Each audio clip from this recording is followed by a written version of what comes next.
work that we're doing here on Standing for Truth, please hit that subscribe button because we are just getting started. Hey everyone, Mattman here.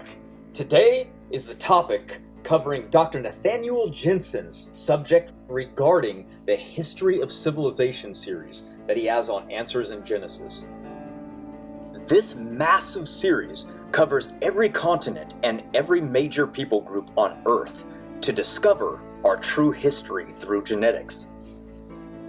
In one of his videos, when he finally came to the Native American history, essentially tracking them back to Asia origins and eventually to Noah himself, we can find a record that a tribe documented and kept in a book called the Red Record. In it is not just their documented travels of migration, but we can also find something really amazing, and that is their own origin story. Now, Dr. Jensen reads a translation out loud from this book in his video, and I'm going to play that for you.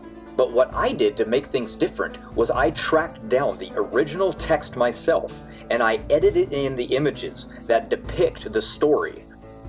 So as he reads aloud from the book, you now have visuals that go along with the very story being played out, and you can follow along. And as a bonus, at the very end of this section, I will add something that Dr. Jensen did not mention, as I found additional text from the creation account, and it's amazing. So I hope you enjoy. Here we go. This Delaware tribe, found on the East Coast when Europeans arrived, has claimed to have this red record, this Wallam Olam. What I want to do for the moment, though, is walk through some of the highlights from this account. We don't have time to go through the whole thing. You can buy this on Amazon to see the whole thing. It's composed of 5 individual books, each many stanzas. What I want our viewers to see is how this record reads. I'm, of course, going to read the English translation of it, just to see that this is rather different, perhaps, than many of the fantastical and supernatural sounding accounts.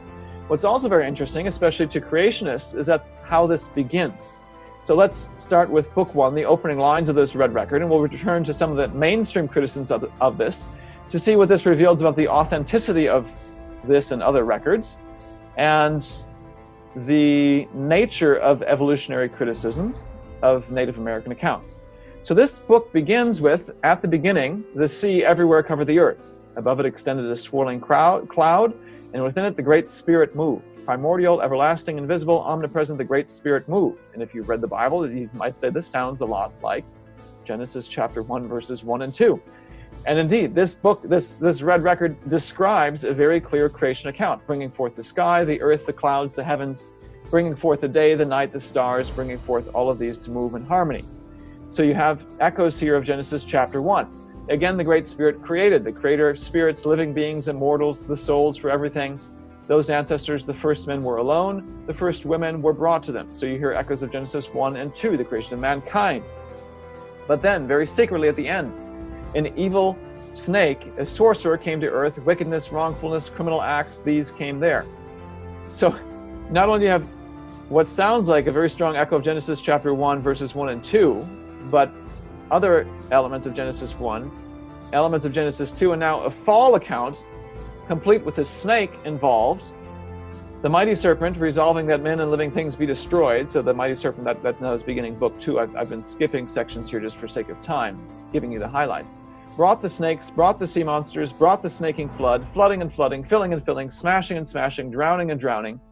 They have a flood account. They have a creation, fall, flood sequence. In this case, the flood is brought about not by God, but by this evil snake. So there's differences, obviously. It's not a verbatim quote from the scriptures. But there's echoes here of that heritage. The great flood dried, valley and hollow. The great peril was over. It was over. After the flood, the Lenape, the true men, and now we're in book 3, the turtle people, were crowded together, living there in cave shelters. Well, what does cave remind you of? Their home was icy. Their home was snowy. Their home was windy. Their home was freezing. Ice Age. Now this is, supposedly if it was forged, this is early 1800s stuff. And here we're talking about Ice Age. I'll give away that I don't think this is forged for reasons we'll discuss momentarily, but notice that they're even discussing not just creation, fall, flood, but Ice Age afterwards, living in caves. It goes on, in the old land, the winter land, the turtle land, the great land were the turtle men, the Lenape. All the enemy snake lodge fires were troubled. The snake priest said to them all, let us go. Now in this case, they seem to be using the term snake to refer to their enemies, enemy peoples. And we'll see this as we go on. They continue to speak of them that way. The snakes there in the east all went forth, going away, grim and grieving. So at this point, and even McCutcheon, the guy who's translating this, agrees, they seem to be describing something happening in Asia, perhaps Siberia. Fleeing, tired and shivering, through the wasteland, torn and broken, to Achamen, the wilderness. So they're describing here these peoples in Central Asia, their enemies apparently, going to Achamen, which we'll discover is the Americas. Now, as I said, here are the additional aspects of the story that I was telling you about. It reads, "On the earth, an extended fog, and there the Great Spirit was. At first, forever, lost in space, everywhere the Great Spirit was. He gave the first mother, the mother of all beings. He gave the fish, he gave the turtles, he gave the beasts, he gave the birds. All beings were then friendly, and fetched them food, when first they desired it. All had cheerful knowledge, all had leisure, all thought in gladness. All this took place of old on the earth, beyond the great tide water at the first." Now, as you can see, the clear direct parallels in Genesis. We not only see God creating Eve, the mother of all living, but the creation of individual animal kinds.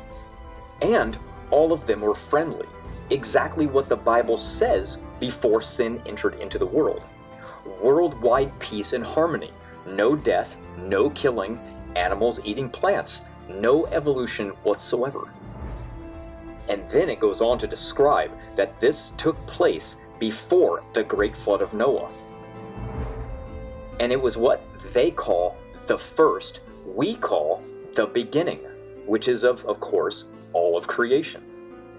Now, in closing, I am sure you can see the huge parallels between the biblical text and the Native American.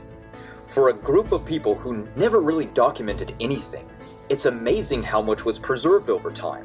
As almost everybody knows, a game of telephone really corrupts the original story, yet here we see a lot of the story parallels were retained quite well. I believe this was because history in the Native American tradition is preserved through song, and songs really preserve stories very well. Another amazing parallel is Native American language in Hebrew. This was discovered by Ethan Smith in the 1800s. This is astounding. Clearly part of an original group of people at Babel that retained much of their history. Let me know what you guys think about this in the comment section. I personally found this very exciting. If you like this type of content, be sure to hit subscribe and also smash that like button. It actually does help. Thanks for watching, and I'll see you soon.